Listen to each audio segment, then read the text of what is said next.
한창입니다. 기사 같이 보시죠. 강선우, 쓰레기 분리지 시 차에서 먹으려던 겁니다. 라고 얘기를 했습니다. 아까 말씀드렸죠. 어제 이재명 정부의 장관 후보자들 인사청문회가 줄줄이 시작이 됐습니다. 어제부터. 특히 어제 있었던 4건의 청문회 중에서 가장 주목이 됐었던 건 강선우 여가부 장관 후보자의 청문회였었죠. 왜? 갑질 논란이 있었기 때문인 건데 관련해서 본인의 집에 있었던 쓰레기 이 보좌관한테 이거 분리수거하세요라고 시켰다는 갑질 의혹 관련해서 강선우 후보자 이렇게 얘기를 했습니다. 직접 들어보고 오시죠. 사무실에 쓰기 위해서 주문한 물품이라든지 그런 것들은 택배 상자를 뜯을 때도 있고 뜯지 않을 때도 있고 그렇게 해서 가지고 내려간 적이 있습니다. 전날 밤에 먹던 것을 아침으로 차에 가면서 먹으려고 가지고 내려갔던 적도 있습니다. 그것을 다 먹지 못하고 차에 남겨놓고 그 채로 내린 것은 저의 잘못이라고 생각을 합니다. 이 논란으로 인해서 여러 가지 마음의 상처를 입으셨을 분들 관련해서는 모두 다 제 부덕의 소치입니다. 다시 한번 심심한 사과를 드리는 바입니다. 네, 최수진 의원님. 어제 듣고 해명이 잘 되셨습니까?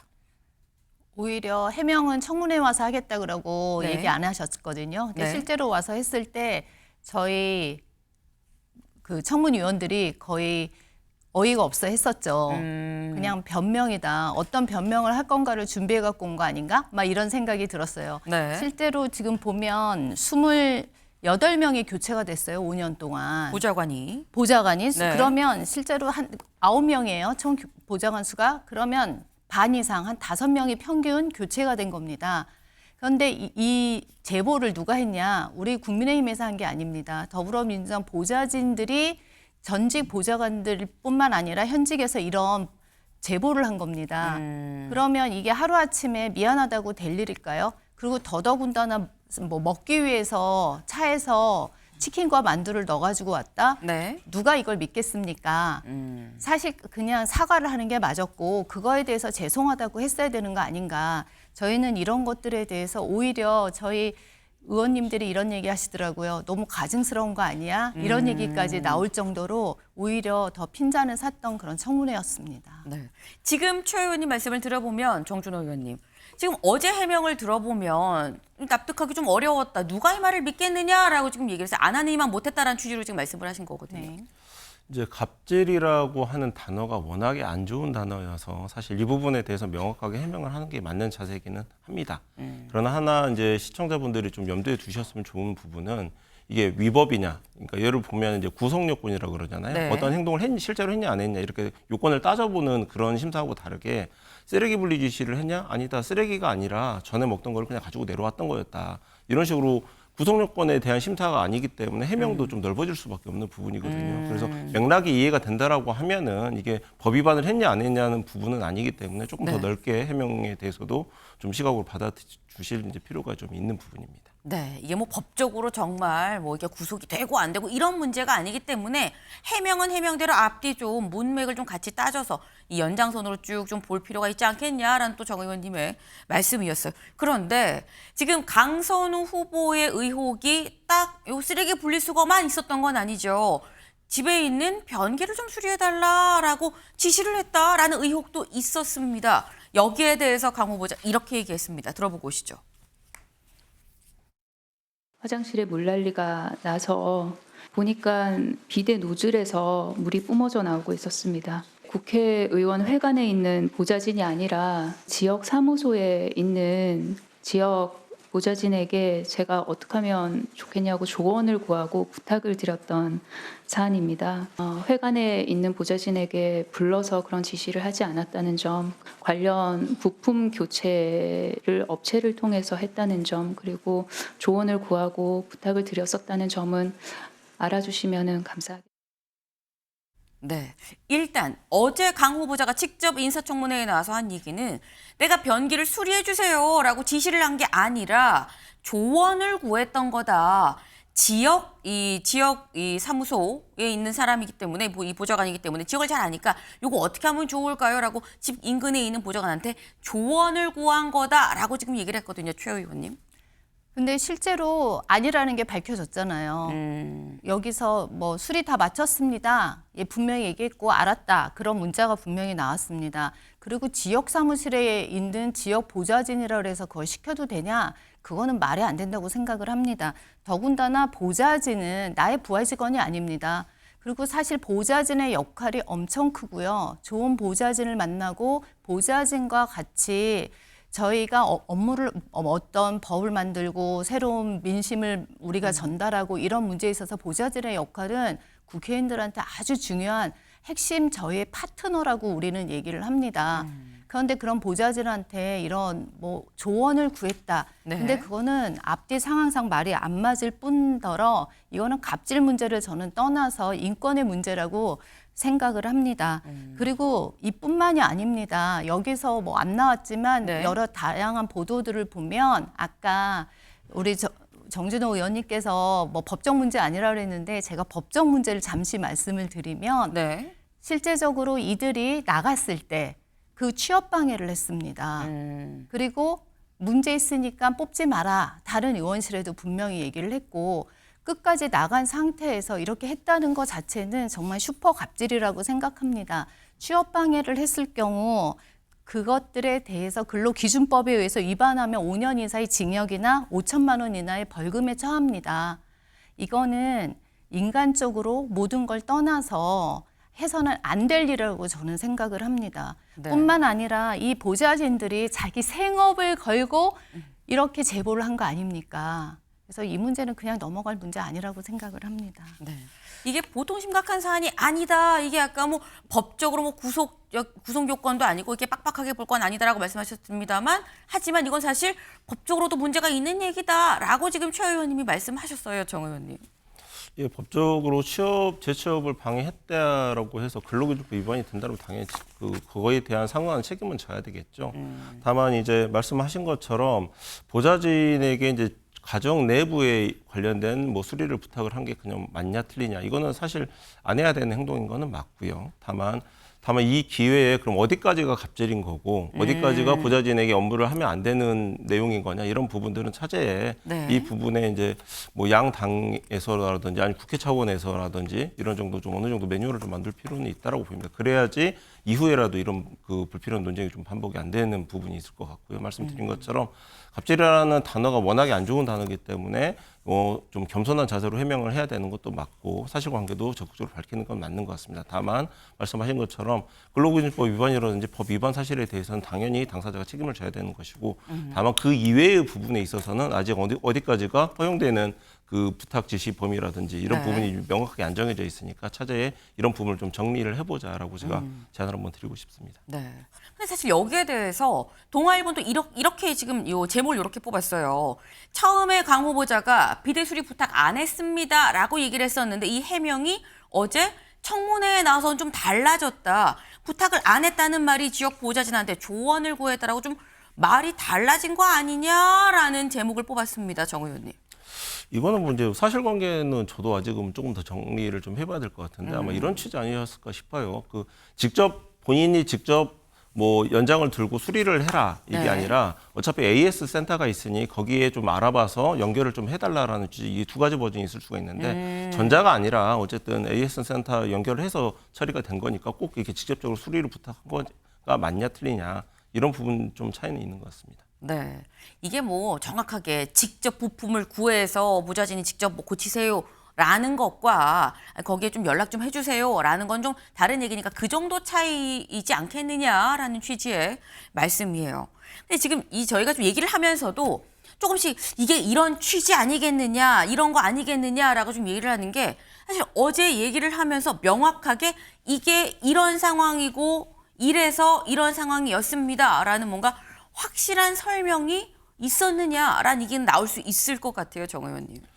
물론 이제 인사청문회 과정에서 어떤 의혹에 대해서 세밀하게 뭐 사건 사실관계를 네. 정리를 해서 제출을 하고 그리고 나서 이제 청문회가 시작하는 건 아니다 보니까 그 자리에서 이제 해명이 이루어져야 되는 부분인 거잖아요. 그렇기 때문에 이제 아까 말씀드린 것처럼 이게 위법성 심사와 관련된 내용이라고 하면은 법 위반이 맞냐 틀리냐 선례에 따라서 이걸 따지게 되지만은 그렇지 않고 맥락을 통해 가지고 이해를 구하는 그런 과정이기 때문에 어쩔 수 없는 좀 논란이 나올 수밖에 없는 부분입니다. 근데 사실 한편으로 이 얘기는 최수진 의원님, 국민의힘에는 왜 명확하게 자초지종을 제대로 청문회에서 끌어내지 못했느냐라는 얘기가 나올 수 있어요. 그래서 저희가 보좌진은 네. 증인 신청했습니다.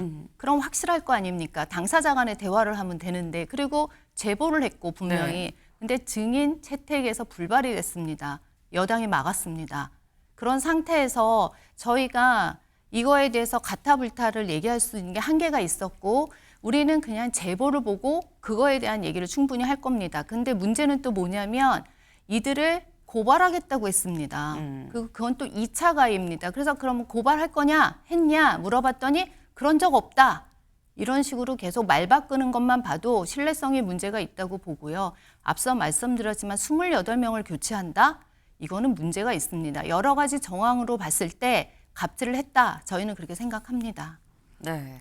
지금 이 최수진 의원님께서는 이 의혹이 한두 개가 아니다, 문제가 많다라고 말씀하시는데 어제 이 답변을 하는 과정에서 강선우 후보자가 살짝 울컥하는 경우도 있었습니다. 어떤 이 상황이었었는지 잠깐 보고 오시죠. 위장 전입이 맞습니까? 그렇지 않습니다, 위원님. 저희 가족이 일반적인 상황은 아닙니다. 왜냐하면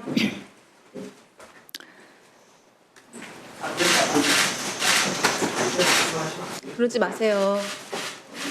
다른 사람들에 비해서 세상을 천천히 살아가는 아이가 있습니다.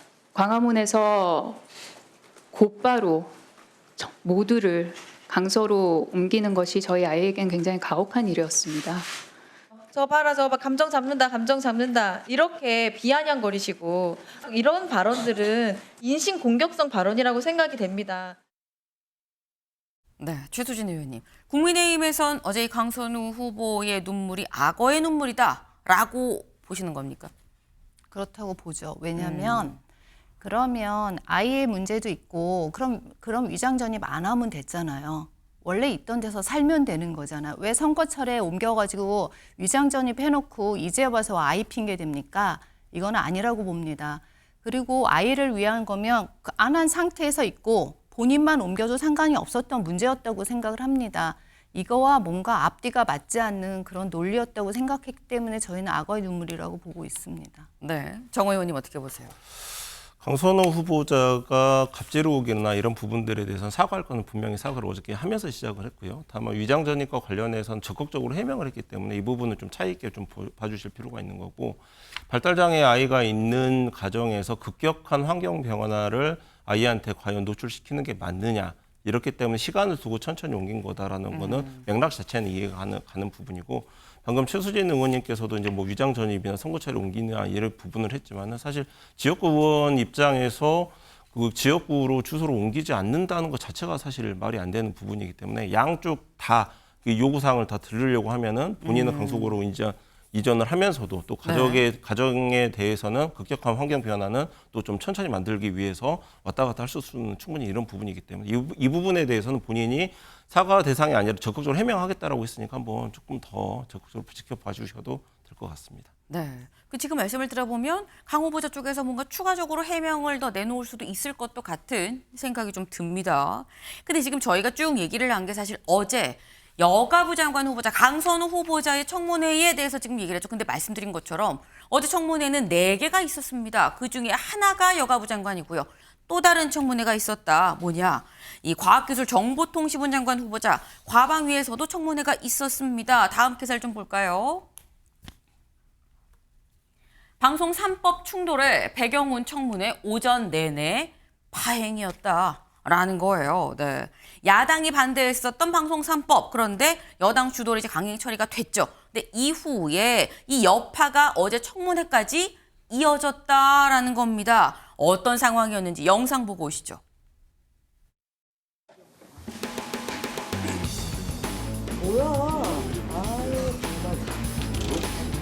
최근이 이렇게 아웃. 상위원회 대경단 위원장님한테 한 거예요. 오늘은 질서를 유지하기 곤란하다고 인정할 때에는 회의를 중지하거나 산회를 선포할 수 있습니다. 산회를 선포합니다. 주세요.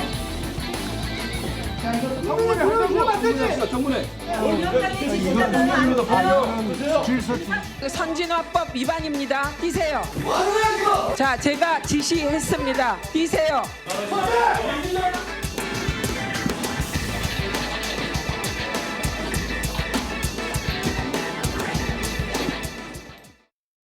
네, 어제 이 곽희정 통부장관 후보자, 이 배경훈 후보자에 대한 이 청문회였습니다. 근데 지금 보신 것처럼 막 정신이 없어요. 뭐 떼세요, 산회합니다. 막 이런 얘기들이 있죠. 최 의원님, 과방 의원이시죠. 어제 저 자리에 계셨어요. 네. 어제 있었어요. 네. 아니 저는 잠깐 틀어놓고 이제 얼른 빨리 화장실 빨리 갔다 와야지. 갔다 오니까 갑자기 산회가 됐다고 뜨더라고요. 7분 만에 산회가 됐습니다. 그래서 아니 이게 무슨 얘기야 그랬는데 산회가 된 게 후보자 이슈가 아니라 과방 위원장 이슈로도 산회가 됐더라고요. 맞습니다. 어제 개회 못했어요. 저희 개회 써 있는데 네. 개회도 안 했는데 네. 기회를 안 했는데 산회가 선포된 겁니까? 최민희 독재 아웃을 붙이니까 네. 최민희 위원장이 흥분하셔가지고 산회를 하신 거예요. 그래서 네. 우리가 개회도 안 했는데 무슨 산회야 이제 아. 그런 이슈가 있었고요. 네. 근데 왜 저런 일이 벌어졌냐면 저희 방송상법을 강제로 통과를 시킨 거예요. 바로 직전에. 저희가 이거에 대해서 이제 우리는 어쨌든 소수 야당이 됐잖아요. 민주주의인데 우리 얘기를 전혀 안 듣는 거예요. 어차피 우리가 다수결로 지는데 최소한 우리의 의견을 좀 들어줘야 될 거 아니에요. 그래서 이번 청문회부터 이건 아니지 않냐. 네. 분명히 모든 거를 무시하고 또 갈 텐데 아예 말을 잘라요. 위원장님이. 그리고 정말 그래서 어제 경호원까지 썼어요. 아. 저 이런 경우는 국회 역사상 처음이라 그러더라고요. 경호원 1대1로 다 서가지고 그 네. 앞에 표말 떼려고 저희가 어제 4번 뗐다 붙였어요. 4번. 중간중간마다. 그리고 네. 또 재밌는 장면은 저기 앞에 이렇게 모니터 앞에 붙여놨잖아요. 네. 카메라 앵글 조절을 해가지고요. 저를 여기까지 나오게 만들었어요. 국회 방송에서 요 밑에 이 글씨 안 보이게 하려고요. 네. 와, 그래서 정말 대단하다. 저희가 정말 이 더불어민주당은 정말 대단하다. 독재의 왕이다. 저희가 특히 과방이 그래서 어제 정말 희한한 경험을 많이 했습니다. 네. 일단 지금 국민의힘 입장에서는 최민희 위원장 너무 독재 아니냐라고 좀 우리가 거기에 항의하는 차원에서 이 피켓을 했었던 거다라고 지금 말씀을 하셨어요. 근데 그러다 보니까 제가 말씀드렸죠. 화장실 갔다 오니까 산회가 됐더라라는 거예요. 지금 말씀을 들어보면 일단 개회 선언도 안 했다라고 지금 말씀을 하시는데 어쨌거나 10시 7분에 벌써 산회가 됐습니다. 그래서 어떻게 된 거야 하다가 다시 11시 22분에 개회를 했어요. 개회를 하고 요때는 이제 팻말을 살짝 또 제거를 했고요. 그런 다음에 11시 36분에 하지만 요 사이에 또 한바탕 이 논란이 있었고 정회가 됐고 결국 제대로 시작된 건 오후 1시였다라는 겁니다. 정준호 의원님. 옆에서 약간 그런 일도 있네. 약간 이런 느낌으로 지금 듣고 계셨는데 사실상 오후 1시가 돼서야 청문회가 좀 시작이 됐더라고요. 어떻게 보십니까? 저는 어제 이제 강선호 후보자 청문회 보느라고 이걸 못 봤는데 네. 여러 가지 일이 있긴 있으셨네요. 근데 사실 지금 제가 이제 몇 가지 말씀드리고 싶은 거는 그 배경훈 후보자 같은 경우에는 과기 장관이었고 방송법하고는 전혀 상관이 없는 분에 대한 인사청문회인데 왜 방송법과 관련해서 최민희 위원장에 대한 공격이 들어가서 정작 그 배경훈 후보자에 대한 인사청문 절차에 집중을 못하게 하는 이런 부분은 분명히 이제 구별해서 좀 생각을 해봐야 되는 부분이 좀 그 있고요. 이유를 제가 네. 말씀드릴게요, 진짜. 네. 그리고 뭐 경위까지 동원하고 뭐 카메라 앵글 뭐 여러 가지 얘기가 나왔지만은 어쨌든 그 상임위가 전체 회의가 여러 가지 성격이 있습니다. 법원 심사하는 부분이 있고 인사청문도 있고 뭐 여러 가지 뭐 내용이 있지만은 어제는 분명히 과학기술부 장관에 대한 인사청문 절차였다라는 점 한번 강조를 드리고 싶습니다. 네, 지금 말씀하시는 게 아유 제가 말씀을 드릴게요라고 말씀하시니까 짧게 최 의원님 짧게. 어제 청문회 자체도 그 후보자에 대한 대변인처럼 하셨습니다. 저희가 얘기한 거를 그 후보가 얘기를 잘 못했을 때 그거에 대한 얘기를 계속 하셨고요. 그래서 이제 저희는 공정하게 운영을 해달라는 거죠. 퍼실레이터의 역할을 해달라는 건데 그래서 저희가 웃으면서 그 얘기했습니다. 이진수 방통위원장의 청문회였다면 3일은 고사하고 처음부터 안 된다고 해서 파행시켰을 거다. 그래서 한바탕 웃는 그런 일들이 있었습니다. 네. 지금 말씀은 최민희 위원장이 워낙에 강경하기 때문에 우리가 그렇게 할 수밖에 없었다 뭐 이런 취지의 지금 말씀이셨던 것 같아요. 네. 사실 저희가 좀 전에 뭐 여가부 청문회 그리고 곽의정 통무장관 청문회 이 두 개의 청문회 얘기를 했습니다만 어제 있었던 다른 두 개의 청문회도 뭐 크게 다르지는 않았다라는 거죠. 그래서 아까 저 일면에 살짝 봤었죠. 한국일보 같이 볼까요? 한국일보의 오늘 일면 제목입니다. 오만한 여, 무력한 야, 맹탕 청문회였다. 이 두 분께 각각 좀 여쭤볼게요. 정준호 의원님. 오만한 여당이지 않았냐라는 지적 어떻게 보십니까? 뭐 자료 제출 부실하니까 그 부분에 대한 뭐 지적이신 것 같은데요. 뭐 자료 제출이 부실하다라고 지적을 하시면 그 말 자체는 뭐 저희가 뭐 크게 뭐 어쨌든 겸손하게 해명을 해야 되는 건 맞는 거고, 다만 어제 다른 기사를 보니까 자료 제출률 자체가 역대 후보자들에 비해서 낮지는 않았다. 절대적인 수치로 보면은 과연 이게 부실하다라고 평가할 만한 기준이었냐 이런 부분이 있기 때문에 한번 그 부분에 대해서는 좀 눈여겨 보셨으면 합니다. 그럼 이번엔 최 의원님께 좀 여쭤봅니다. 야당은 무력했던 거 아니냐라는 지적이 있어요. 왜냐하면 자료 자체가 그 본인한테 유리하고 별 필요 없는 자료들은 거의 다 들어왔다고 저희도 보는데, 결정적인 자료들은 거의 다 뭉개기식의 청문회였다고 생각을 합니다. 특히 배추 총리 이후로 그냥 안 내고 버티면 된다. 하루 버티면 된다. 이런 생각들이 되게 만연됐고요. 예전 청문회 대비 자료의 성실도는 분명히 떨어졌습니다. 뿐만 아니라 증인 채택에 있어서 대부분 어제도 한 명밖에 없었습니다. 증인이. 네. 그 정도로 증인이나 참고인이 없는 그런 청문회를 했기 때문에 저희 입장에서는 그런 것들을 반박하기에 분명히 한계가 있었던 거는 맞습니다. 그래서 앞으로의 이런 청문회 방식들 이런 거는 문제가 있고 이걸 형식적으로 지나는 청문회에 지나지 않다는 거, 이번에 그런 것들에 대해서 좀 제도적인 보완이 필요하지 않을까 이런 생각을 합니다. 네, 여야의 입장을 좀 같이 좀 다 들어봤습니다. 하지만 중요한 결론적으로 이런 오만한 여, 무력한 야, 그래서 맹탕 청문회였었다라는 거죠. 근데 어제만 청문회가 있었던 게 아니죠. 어제가 시작이었습니다. 이번 주 슈퍼위크죠. 오늘도 청문회가 있습니다. 같이 볼까요? 누가 있느냐? 안규백 국방부 장관 후보자, 권오을 국가보훈부 장관 후보자, 김성환 환경부 장관 후보자, 그리고 한성숙 중소벤처기업부 장관 후보자, 그리고 임광영 국세청장 후보자까지 오늘도 청문회가 예정이 돼 있습니다. 네. 어제는 오만한 여, 무능한 야였다라고 한다면 오늘 청문회는 송곳 질문, 납득할 만한 해명, 그리고 후보자의 정책적 비전까지도 모두 다 볼 수 있는 청문회가 될 것인지 여부를 국민들이 지켜보지 않을까라는 생각을 좀 해보네요.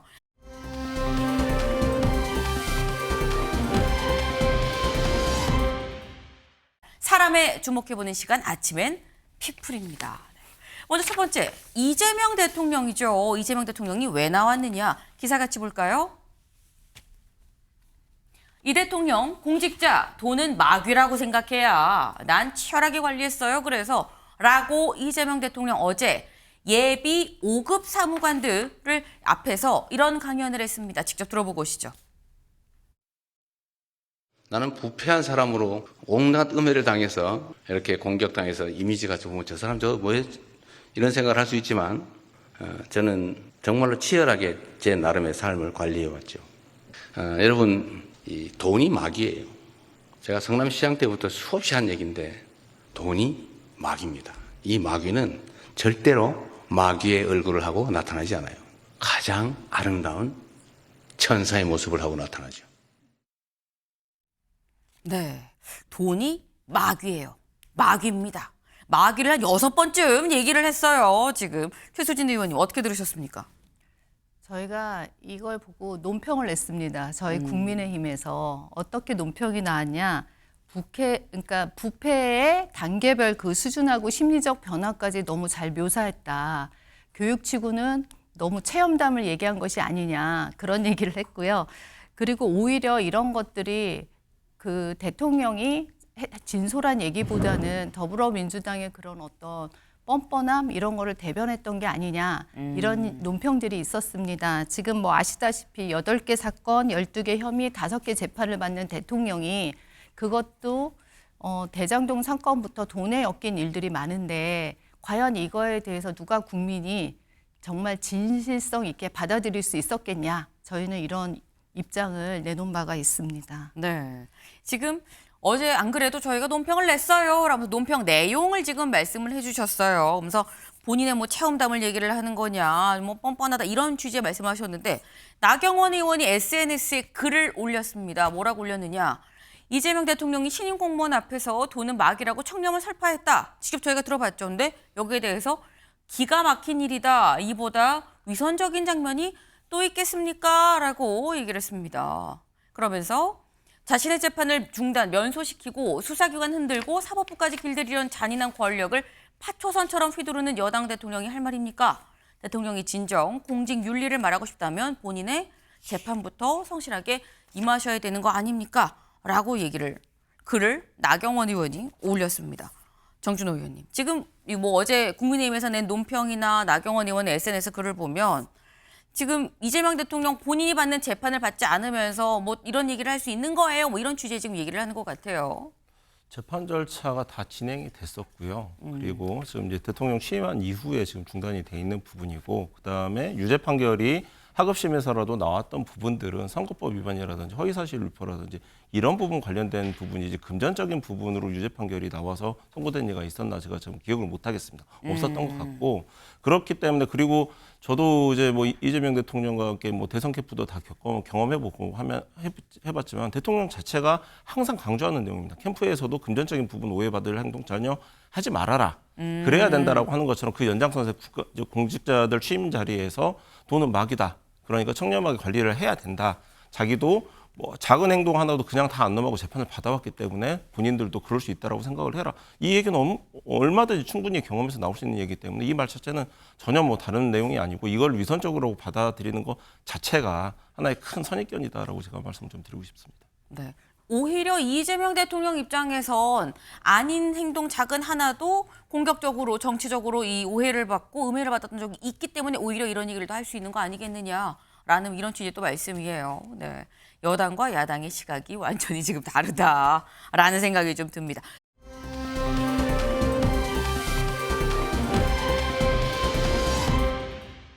두 번째 인물. 김종인 전 비대위원장이죠. 김종인 전 비대위원장이 왜 나왔느냐? 기사 같이 볼까요? 김종인, 내가 특사 보내달라 했나? 라고 얘기를 했습니다. 네. 김종인 전 비대위원장, 이재명 정부의 미국 특사로 선정이 됐다라는 소식이 전해졌었어요. 근데 이번 내부 반발로 취소된 거 아니라는 얘기도 같이 또 흘러나왔죠, 요즘에. 그래서 조선일보에서 직접 물어봤다라고 합니다. 그랬더니 이렇게 얘기를 했대요.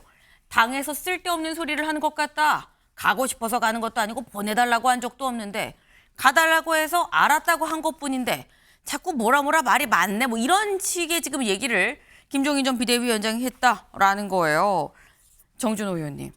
김 위원장은 미국 특사입니까 아닙니까? 아니 이제 김종인 위원장 같은 경우는 국정을 두루 경험을 하셨기 때문에 잘 아실 것 같은데 네. 사실 의사가 있느냐라고 물어보는 부분이 있고 네. 그러면은 의사는 있습니다. 그럼 최종적으로 가는 게 적합하냐라는 검토 작업이 또 있을 수가 있는데 저 기사에도 나오잖아요. 2021년 소셜미디어에 트럼프 대통령 비판하는 글을 썼다. 그러면은 사실 이분이 특사로 가서 국익에 도움이 되느냐는 별도의 기준이기 때문에 의사를 확인하고 이런 부분과 관련해 가지고 발끈해서 이렇게 답변하실 것까지는 아니다. 이 정부에서도 김종인 위원장이 얼마든지 특사 아니고도 다른 역할을 하실 기회가 많이 있을 것이다. 제가 이렇게 한번 말씀드리고 싶습니다. 네, 이게 사실 일이 성사되기까지 단계가 있는 건데 이 단계 선상에서 일이 최종 될 수도 있고 안 될 수도 있는 건데 그 과정을 모르지 않는 김종인 전 비대위원장 이런 얘기를 하는 건 좀 적절하진 않은 것 같다라는 취지의 말씀이에요.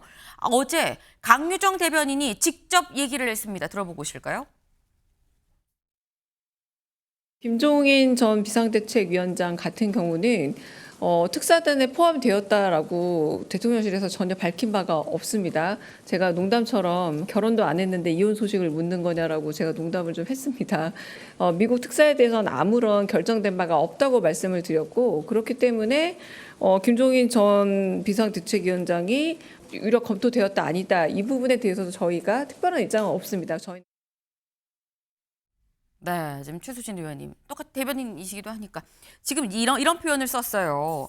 이 결혼도 안 했는데 이혼 소식 물어보는 거예요라고 내가 얘기를 했어요. 농담처럼이라고 황유정 대변인이 이렇게 얘기를 했는데 근데 사실 우리가 알고 있는 건 김종인 전 비대위원장이 내가 제안을 받아서 알았다라고 했어요라고 또 얘기를 했거든요. 그럼 프로포즈는 받았는데 결혼은 아직 안 한 거고 이혼 소식이 들려오는 거냐. 뭐 어떻게 되는 거냐라는 생각이 그래서 드는 거거든요. 정확하게는 파혼한 거죠. 결혼하기로 파혼이다. 했다가 이혼은 아니지만 네. 왜냐하면 우리는 김종인 위원장이 간다는 걸 다 알고 있었습니다. 이미 발표가 언론에서 나왔고 오히려 강유정 대변인의 말이 저는 말바꾸기라고 생각이 들었습니다. 그리고 또한 뭐 평가해보니 자기네들이 그러니까 안전하지 않다. 오히려 방해될 수 있고 그 미국 대사의 역할을 제대로 못할 수 있다고 판단을 한 거지 않습니까? 근데 여기서 좀 안타까운 거는 지금 시한이 얼마 남지 않았습니다. 7월 말까지 관세 협상해야 됩니다. 네. 뿐만 아니라 지금 방위비까지 이슈가 되고 있습니다. 가장 중요한 거는 지금 미국과의 관계 설정입니다. 그러면서 좀 안타까운 거는 오직 보낼 사람이 없으면 김종인 위원장한테 얘기를 했고 또 이건마저도 지금 안 된 거죠. 그러니까 이거는 더불어민주당이나 어떤 정부의 문제가 아닙니다. 국가의 안보와 경제의 이슈라고 저는 생각을 합니다. 그래서 빨리 이거는 타개해야 될 문제고 가만히 보면 여당에서 그런 인물이 없었던 거는 반미 감정과 여러 가지 사건에 엮여 있는 사람들이 많다는 거죠.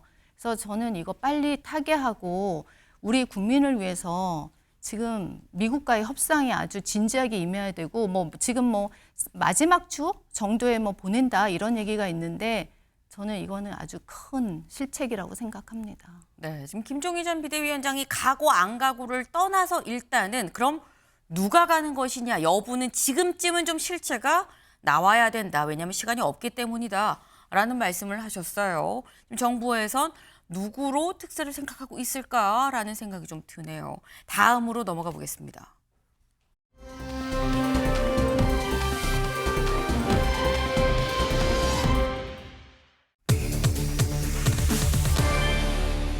오늘 2차 시도입니다. 네, 기사 같이 볼까요?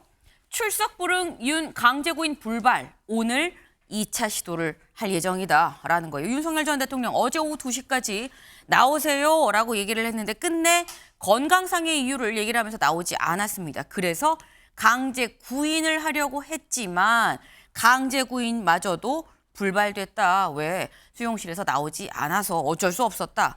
그래서 오늘 2차 시도 다시 한번 또 부른다라는 거죠. 네. 어제 상황 시간대별로 같이 좀 볼까요? 먼저 오후 2시까지 나오세요라고 얘기를 했죠. 그런데 건강상의 이유 안 나왔습니다. 그래서 구치소에 특검이 그럼 3시 30분까지 지금부터 1시간 30분 뒤에 서울고검 우리 조사실로 데려다 놓으세요. 강제 구인하세요. 라고 얘기를 했습니다. 그런데 윤석열 전 대통령 이 서울구치소 수용실에서 나가기를 거부했다라는 겁니다. 그러다 보니까 아니 억지로 끌어낼 수는 없는 거잖아요. 라는 얘기가 나오고 그렇다면 특검에서 얘기를 하기를 그럼 내일 오후 2시, 오늘을 얘기를 하는 거죠. 오늘 오후 2시까지 인치 강제로라도 데리고 와서 조사실에 앉혀주세요. 라고 얘기를 했다라는 겁니다. 윤주진 위원님. 예. 오늘은 윤 전 대통령 조사받으러 올까요?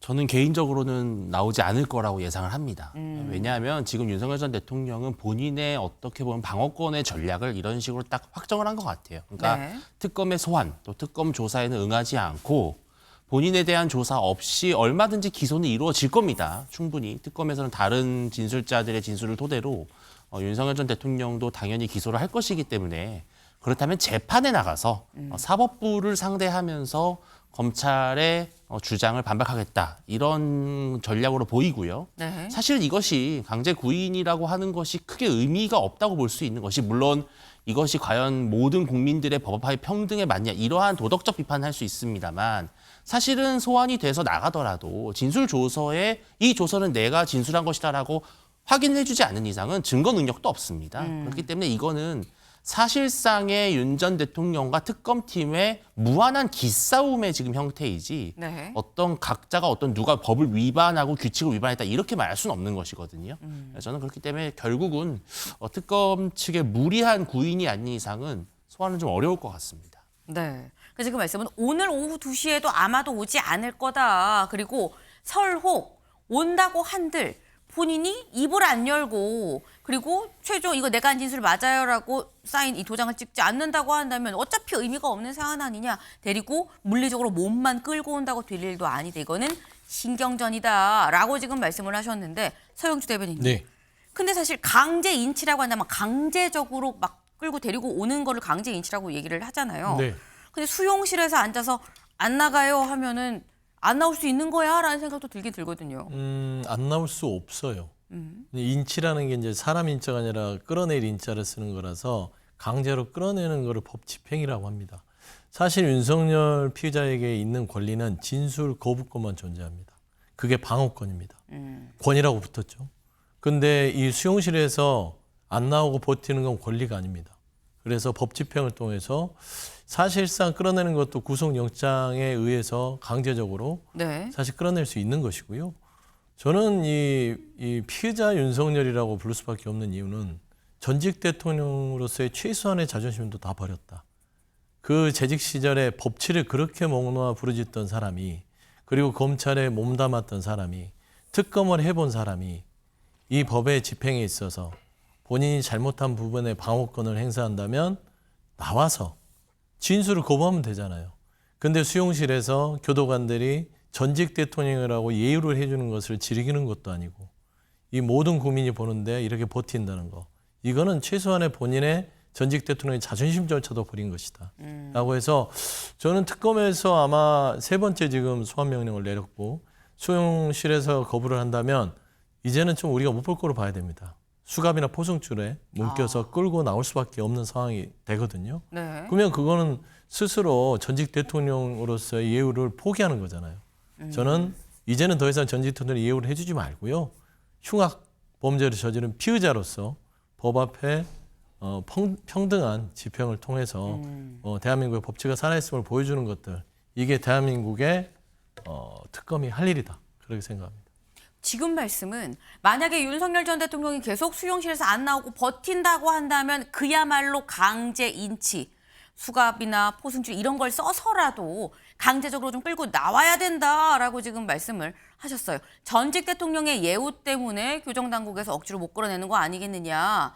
근데 그러면 안 되는 거다라고 지금 말씀을 하셨는데 교정당국의 입장은 또 이렇습니다. 교정당국 입장 같이 볼까요? 이런 얘기를 해요, 언론에. 교도관이 물리력으로 강제로 끌어내면 이게 사실 강제적으로 끌어내니까 이 강제 인치인 거죠. 소송에 휘말릴 텐데 할 수 있겠어요? 라는 얘기를 합니다. 서 대변인님. 네. 사실 이 입장도 이해가 가는 부분이 분명히 있긴 있거든요. 그러니까 교정 당국이야 어떤 소송 전에 귀찮음을 뭐 얘기하는 것이지만 특검에 있어서 형사 소송 절차에 따르면 인치라니까요. 인치. 끄집어낸다. 끄집어내는 거는 소송 전에 가도 이길 수 있습니다. 그래서 교정 당국은 특검에 대한 명령을 수행해야 될 의무가 있고 그러면 양쪽에서 소송을 당할 수 있어요. 왜 특검의 형사소송법의 절차를 교정 당국의 네. 교도관들이 공무원이잖아요. 그거를 이행하지 않았냐. 그러면 직무유기죠. 그래서 이 부분에 있어서 교정당국 관계자가 개인적인 어떤 복잡한 어떤 송사에 휘말리기 싫다라는 감정은 알겠으나 법을 집행하는 공무원으로서는 그 절차에 따르는 게 맞다. 그래서 오늘 저는 사실상 윤석열 전 대통령, 피해자 윤석열은 너무나 많은 사람들에게 피해를 줍니다. 민폐잖아요. 장성들, 국무위원들부터 다 범법자를 만들고 이제는 마지막에 조사를 받는데 교정당국에 그 사람들까지 소송에 휘말리게끔 만들어야 되겠습니까? 걸어 나와서 특검에 가서 저희 좀 덥잖아요. 수용소가 더워요. 그러면 나와서 특검 에어컨이 없다 그러죠. 에어컨 없으니까 특검에 그래도 에어컨이 있으니까 거기 앉아서 조사를 받고 진술 거부권을 행사하세요. 그리고 나서 재판 과정에 가서 거기에서 진술하시면 그게 절차 아닙니까? 참 못 볼 걸 계속 보여주고 있다. 그런 말씀드립니다. 네. 설혹 소송에 휘말릴 우려가 있다고 해도 해야 할 일은 해야 되는 거 아니겠느냐. 왜 괜히 지금 교정당국이 고래 싸움에 새우등 터지는 상황을 만들어 놓는 거냐. 뭐 이런 말씀을 지금 하셨어요. 네. 근데 사실 윤석열 전 대통령이 수용실에서 안 나오는 것뿐만 아니라 또 다른 형태의 버티기도 또 있더라라는 겁니다. 어제 저희가 MBN에서 단독 보도한 내용이죠. 특검이 사실 윤석열 전 대통령의 휴대전화를 압수했습니다. 압수수색을 통해서 이 사주 압수수색을 통해서 이 압수를 했는데 이 아이폰을 비밀번호가 있어야 요거를 풀 수가 있는 건데 비밀번호 알려주세요라고 했는데 여기에 대해서 거부를 했다라는 겁니다. 네. 근데 이거 사실 아이폰의 경우에는 비밀번호를 모르면 풀 수가 없는 건데 그러니까 지금 이게 윤주진 위원님. 예.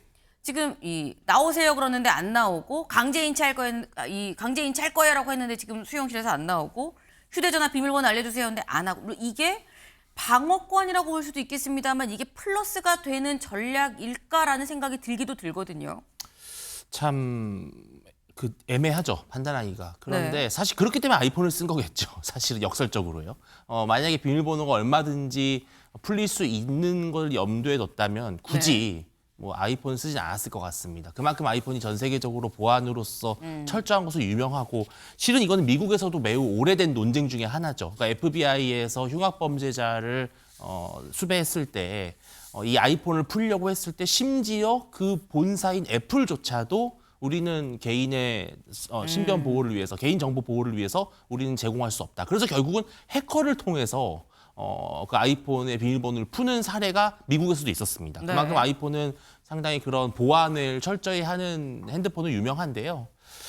윤 전 대통령은 아마도 이런 거 있는 것 같습니다. 그러니까 이 특검에 대해서 자신의 방어권을 행사하는 부분도 있겠습니다만 네. 지금 이 특검법이 갖고 있는 독소 조항 중에 하나가 별건의 별건을 계속해서 수사할 수 있다라고 하는 즉 이 수사 과정에서 인지되는 사건도 수사 범위에 들어가 있습니다. 네. 그러면 당연히 이 핸드폰 안에는 사실은 지금 현재 특검에서 특정하고 있는 혐의 외에도 실은 윤 전 대통령을 둘러싼 여러 가지 논란과 쟁점과 정치적인 것들에 대해서 많은 정보들이 있다고 판단한다면 사실은 그것은 하나의 판도라의 상자가 될 수 있겠죠. 아하. 저는 윤 전 대통령이 잘했다 못했다를 떠나서 이렇게 아이폰 비밀번호를 제공할 수 없는 아마 특별한 이유가 있을 거라고는 생각을 합니다.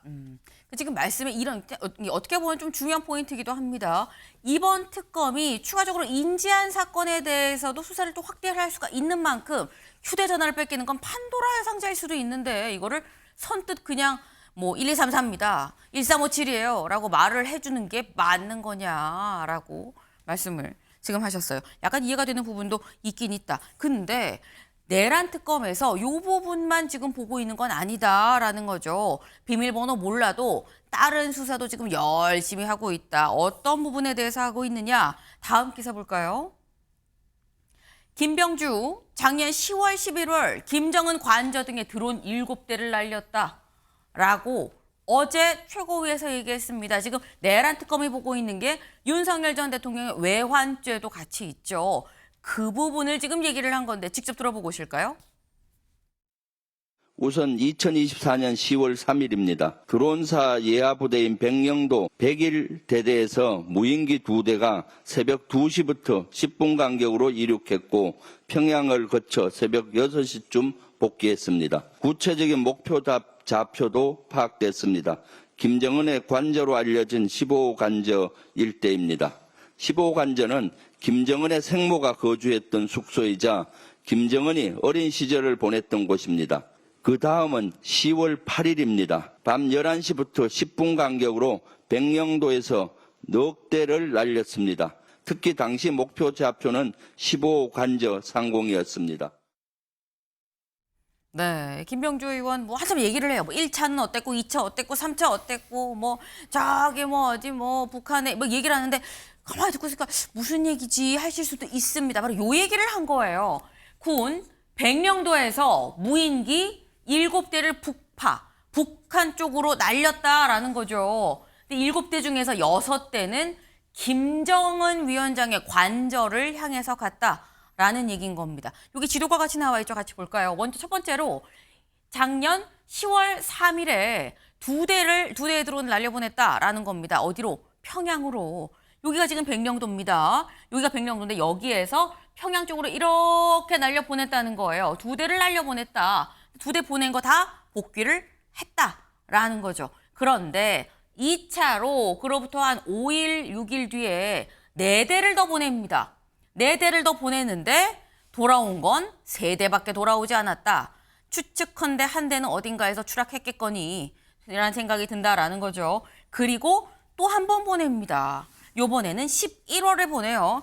11월 13일 저녁에 2대를 보내서 한 대 실행, 이 2대를 보낼 계획이었었는데 한 대만 보내고 보낸 거는 그대로 돌아왔다라는 건데, 어쨌거나 뭐 김정은 관저까지 뭐 왔다 갔다 했는데, 근데 문제는 다 돌아오지 않았죠. 아까 2차 때 보냈던 건 한 대가 돌아오지 않아서 추측컨대 추락한 것 같다라고 말씀을 드렸어요. 근데 이 관련해서 혹시 기억하십니까? 김여정 후보장이 직접 성명을 냈었죠. 들어보고 오시죠. 대한민국의 군사적 수단의 침범 행위가 또다시 발견 확정될 때에는 공화국 주권에 대한 엄중한 군사적 도발로 선전포고로 간주될 것이며, 우리의 기본적인 입장은 이러한 북한 주장에 대해 사실 여부를 확인해 줄 수 없다. 이게 기본 입장입니다. 네, 기억나십니까? 김여정 부부장, 무인기가 남한에서 우리 쪽으로 왔다라고 얘기를 했어요. 그때 이게 무슨 얘기야? 라고 완전 논란이 됐었죠. 그래서 당시 김용현 국방부장한테 물어보니까 우리는 확인해 드릴 수 없습니다. 라고 했는데, 윤주진 위원님, 지금 보니까 보냈다. 그것도 7대를 보냈는데 그중에 6대는 김정은 위원장 관저로 보냈다. 이거 외환 이 관련해서 뭔가 통모를 하거나 뭔가 하려고 그런 의도였던 거 아니야라는 게 김병주 의원의 얘기입니다. 저는 일단은 김병주 의원이 어떻게 이런 군사작전의 내밀한 정보까지 알 수 있는지 자체가 정말 미스테리하고 충격적입니다. 네. 아니, 대한민국 군에서 일어났던 여러 가지 작전이라든지 훈련의 내막들을 국회의원이 속속들이 알고 있다? 이거는 정상이 아닌 것이죠. 예. 정상적인 절차에 의해서 국방부가 발표를 하거나 정보를 제공한 것이 아니라 어떤 개인의 아름아름 네트워크로 알아냈다면 이거는 쌍방의 어떤 문제가 있는 것입니다. 일단 이 부분을 짚어야 될 것이고요. 외환죄라든지 지금 특검이 걸려고 하고 있는 여러 가지 혐의와 오히려 배치되는 것이죠. 만약에 우리가 북한과 통모를 한다면 굳이 왜 무인기를 북파하겠습니까? 이거 전화도 있는 것이고요. 네. 그냥 아니면은 여러 가지 교신을 통해서 북한 당국과 소통을 하면 되는 것인데 뭐 무인기에 편지를 달아서 간 게 아니잖아요. 그러니까 통모라고 하는 것은 애초부터 이런 것부터 성립이 안 되는 것이고요. 네. 저는 국민들이 오히려 잘했다고 할 것 같아요. 지난해에 북한이 우리나라의 이 오물풍선을 날려서 얼마나 안보적으로 위협을 가하고 국민들의 생명과 재산을 위협했습니까?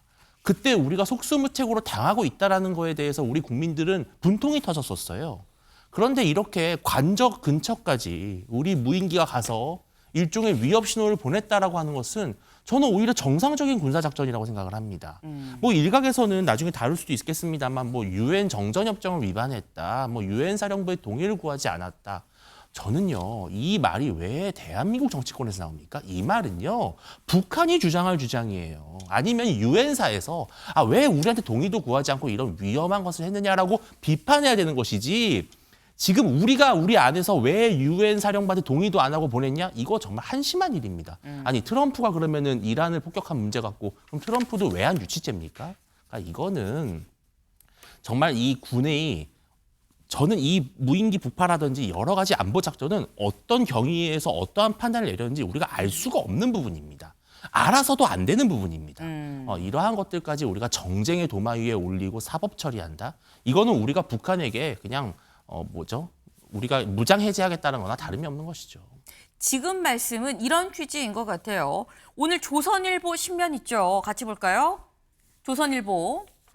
오늘 조선일보는 이렇게 기사를 또 썼습니다.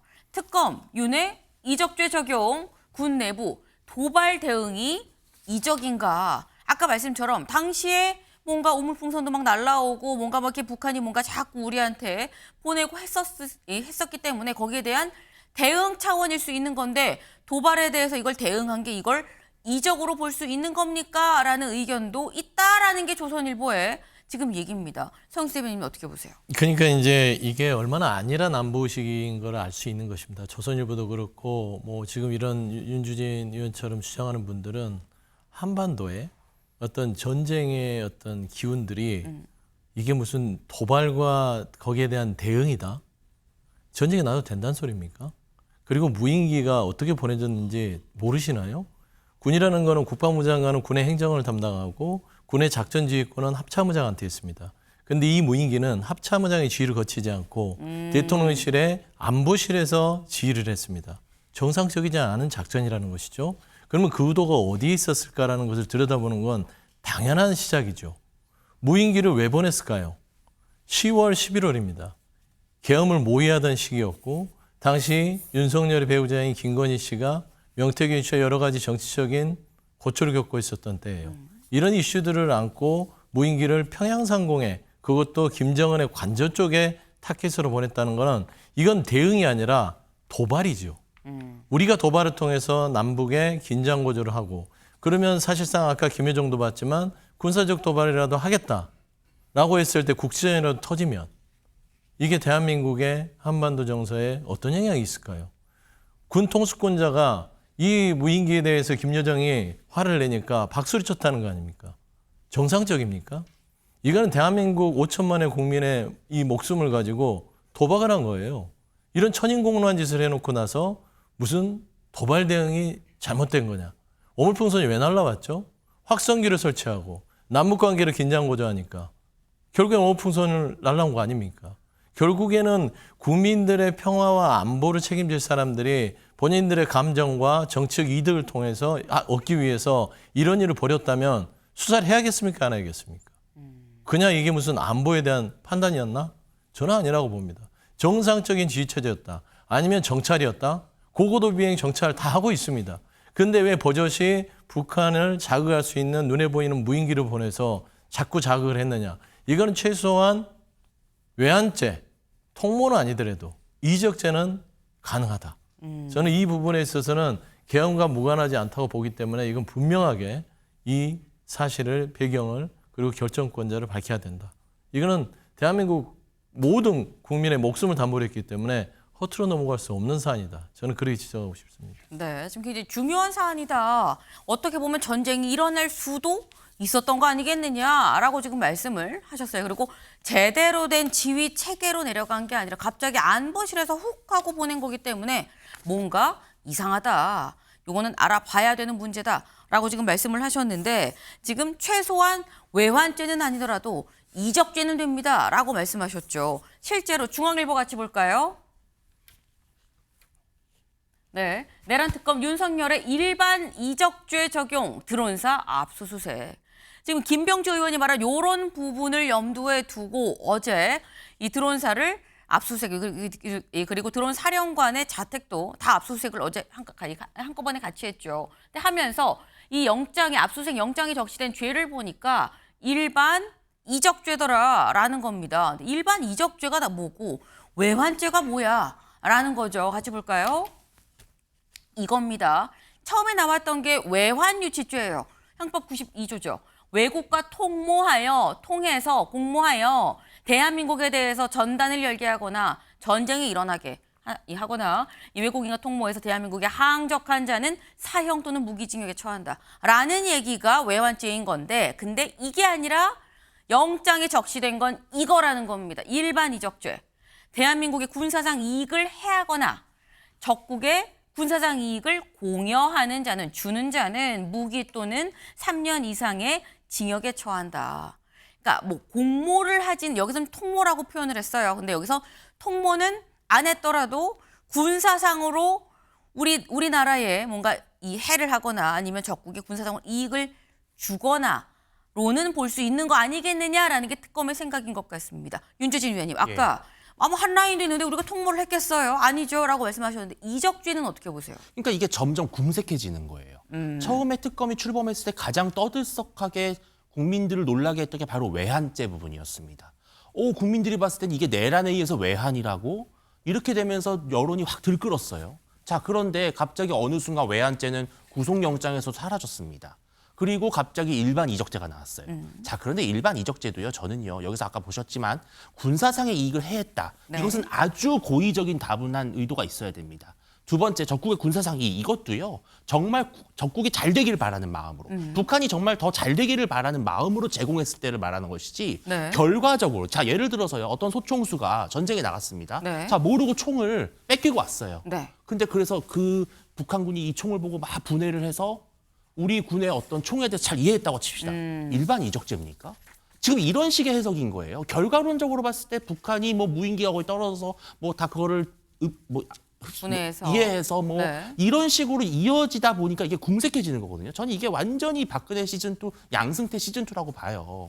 양승태 전 대법원장 특검이 그 당시에 47개 혐의를 물어서 기소했어요. 전부 무죄 나왔습니다. 박근혜 전 대통령이요. 뇌물죄 무죄 나왔고요. 뭐 여러 가지 뭐 무슨 뭐 어떤 금융지주사를 뭐 인사를 직권을 남용했다. 전부 다 무죄 나왔습니다.